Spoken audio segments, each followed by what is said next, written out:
Okay, we're on Demai, Perek Vav, Mishnah Bet. Demai, Perek Vav, Mishnah Bet. I want to dedicate our learning today, we're going to get to this chart in a second, to the memory of my father, Harav Simcha ben Yitzchak Kalman.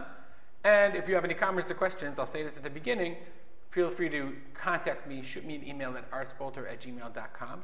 And as always, I'd like to encourage you, if you can, to share this video on Facebook or on YouTube. God willing, pretty soon we're actually going to have a website that you can actually share with other people. It would be really appreciated. These videos are something I'm excited to do, but the more people, the merrier. Okay, we're in the middle of the last Mishnah. This chapter is talking about when a person is a sharecropper. He either is a mekabel, a kablan, or a choker. And we learned that a kablan, a mekabel, he pays a percentage of the produce to the balabait. You have the owner of the field, and then you have the kablan, so the worker, the sharecropper. And in a kablanut arrangement, the kablan, the sharecropper, agrees to pay a certain percentage, as we said, of the field, of the yield of the field for that season. Choker, chakira, is basically a different form of sharecropper, where the kablan agrees to pay a fixed set value in order for the use of the field. He's essentially renting the field, whether the field does better or worse. And obviously, the desired arrangement was for the balabait was to be a choker. He doesn't want to take chances. He wants to know exactly how much money he's going to have, whether the guy does a good job or a bad job. And for the sharecropper, it's kablan, to be a makabel, because if I do bad, you do bad. And I guess it was always according to market value. If there were more sharecroppers, if there were more people looking than there was land, then the balabait could drive a harder bargain. And the other way around, of course, was true. If there were less people willing to work and more land, then the kablan could say, listen, I only want to pay you a share of my field.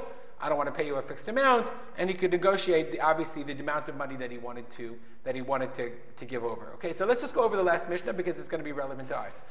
So we said yesterday, Mekabel Sadeh Yisrael, if you have a kablanut arrangement, a percentage arrangement with a Jew, mina nachri mina kuti, from a nachri or a kuti, Yechalek lifnehem. So let's go to our chart for a second. Yechalek lifnehem. Hold on. Let's go back down to the bottom over here, and we have a chart. Okay. So we have aris mikabel. It's called an aris, which is a percentage. So we learned yechalek lifnehem, which means you're allowed to divide it. Beli lafrish trumot u'ma'asrot. You don't have to give off. You don't have to separate trumot and ma'asrot. Rather, we have percentages. I take 70%. You take 30%. Balabait. Shalom Yisrael. Everybody takes off their own trumot u'ma'asrot. Even for a nochri, even for a kuti. But if you're a choker, let's go back to our Mishnah. If you're a choker sadam Yisrael, if you have the fixed amount, then torem benotem lo. You're not allowed to take. You have to take up truma because you're not allowed to have truma come at you. It's a payment, so you can't give a payment without truma. Today's Mishnah is a continuation of that Mishnah. And what about if you're choker sadeh min hanochri? Okay, so if you're choker sadeh min hanochri, let's just read the Mishnah and then I'll explain. There's a fascinating background to this. A choker sadeh min hanochri me'aser v'notein lo. But if you have a chakira, if the non-Jew wants to enter into the better arrangement for him, the financial arrangement where he gets a fixed amount and you're the sharecropper, so you say, I'll pay you 100 bushels no matter whether I do well or not, whatever the amount would be, me'aser v'notein lo. You have to take off trumot u'ma'asrot before you pay him, before you give him the produce. Okay, this is an incredibly onerous burden upon the sharecropper because the anisa, the balabait is going to say, listen, I get 100 bushels. You pay me 100 bushels. I don't want 100 bushels after Masrot. I'm not taking 99 or 98 or 100 or 90. I'm taking 100. You want to take up Trumot to Masrot? Be my guest. Your loss, not mine. What's the reason? So let's look at the Bar Tanura for a second, and we're going to see that the reason is somewhat complicated. It's somewhat involved. Says the Bar Tanura, okay, first of all, we have to ask ourselves, is the field of the Nachri chayav in Trumot u'ma'asrot or not? Is the field chayav in Trumot u'ma'asrot? Let's go back to our handy chart. If you recall from Mishnayot, we learned previously, there's a big machloket. Does a goy have kinyan in Eretz Yisrael la'afkia midei ma'asrot? Can, when a goy purchases land, remember, in the context of the modern day society, okay, the big question is about Shemitah. When a goy produces, when a non-Jew produces produce on Shemitah, is that have kedushat haaretz or not? Is that have kedushat shvi'it or not? If you say yes, if you say ein kinyan, I know it's complicated, you have to keep in mind. Ein kinyan be'eretz Yisrael lafkia midei ma'asot. A goy does not have the ability to make a kinyan, to make an acquisition on Eretz Yisrael to remove the kedusha of the Eretz. Then it has kedushat shvi'it. And obviously, if you say yesh kinyan, then it doesn't have kedushat shvi'it.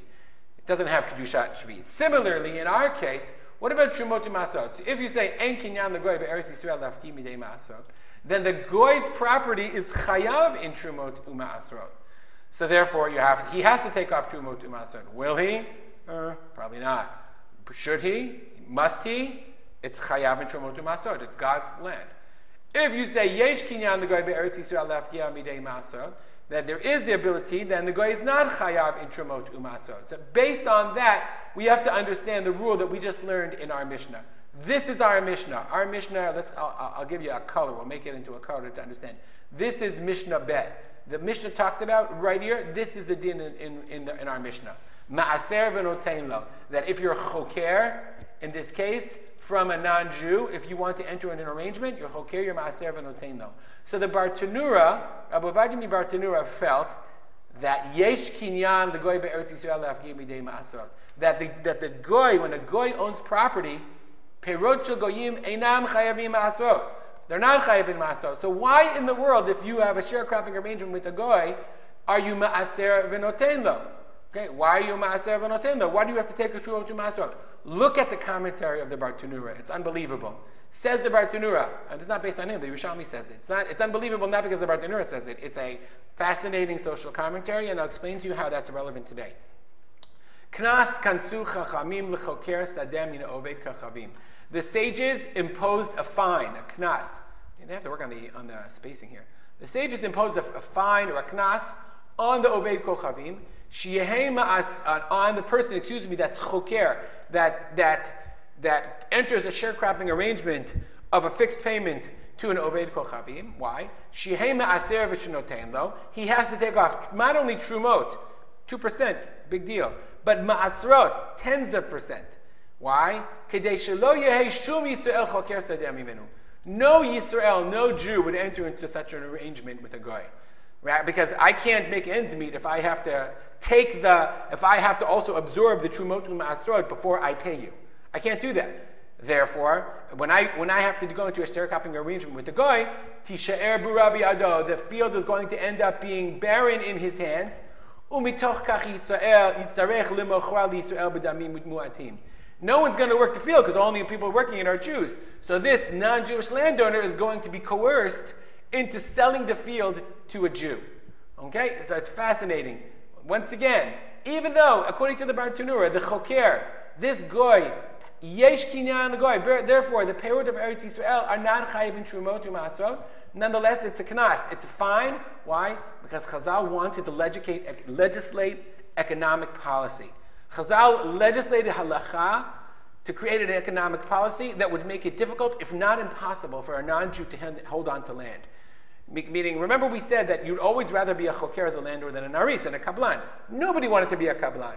Nobody wanted to take the risk of, is it going to grow? Aren't you going to grow? What if you're a sharecropper? This is somewhat common in Israel. You hire someone to do a job, and he decides not to do it. I don't feel like coming in today. I'm taking a coffee break. You're messed up. Who wants to enter that arrangement? So everybody would rather enter into a fixed arrangement. Chazal knew this, so they said, no. Fixed arrangements with a non-Jew, if the Jew is working, he has to take off ma'asrot. They were mechayev ma'asrot midrabanan in order to coerce the non-Jew to sell the land, to sell his land to a Jew.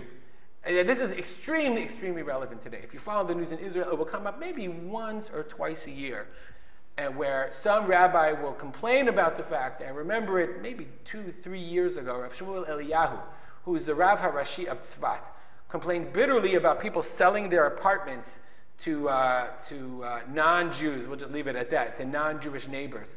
And he felt that this was something that was negative, and of course, anytime you say something like that, a rabbinic representative says something that's not, how should we say, democratic, but rather implies the idea that one should sell preferentially to Jews, they get into trouble. They get into hot water in the media, and how can the rabbi say that, etc., etc. We will see. This is the first example that we're seeing in Zra'im. This example exactly. Chazal legislating halacha in order to give Jewish preference. We believe that HaKadosh Baruch Hu wanted Jews to own land in Eretz Yisrael. HaKadosh Baruch Hu does not want us to sell our land to non-Jews. He doesn't want non-Jews to own our land. He wants Jewish people to own Eretz Yisrael. It's a critical element of the settling of the land of Israel, which makes the idea that we sell our land to non-Jews on Shemitah not just somewhat problematic, but incredibly problematic. Nonetheless, you see here a classic example.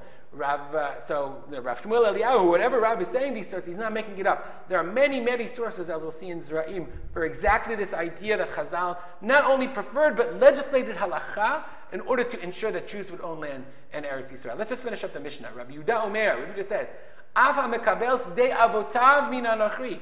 Even if somebody wants to be a mekabel, a kablan, from his father, sdei avotav, from an achri, his father, look at the Bartanura, shegazla avodak ovid kochim avotav. The Jews kicked his forefathers, his grandfather, whatever, off the field. Kansu shitztarech la'aser kedei shidchok atzmo. So this guy is now buying back. He's now sharecropping in the field that should belong to him. Chazal made a knas that he has to take off ma'asrot. Why? Because they wanted him shidchok atzmo, that he would push himself.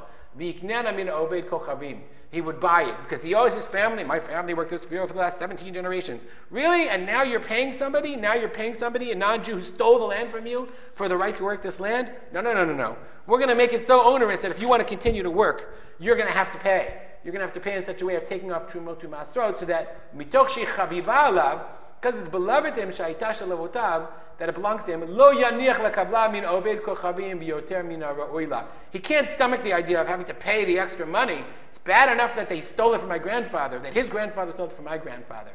Okay? So therefore, even if I'm a kablan from my grandfather's field, I'd have to pay an extra fee of ma'asrot that I have to swallow. I have to take off trumot to ma'asrot. And I'm not going to do that. And Bartanura says, Kavatei Rabbi Yehuda Kamalan. That's the halacha. Delo pli Tanakama. There's no argument in this issue between the Tanakama in this issue, and we paskin like Rabbi Yehuda that in that case, if it was Dasher Avotav, there's an extra incentive in order to get him to buy the land back. Long Mishnah, fascinating Mishnah. I just want to point out there's more to it. If you say, you can see, you can freeze frame here, and you can see, I just don't have time. I went way over. Okay, that the different explanation.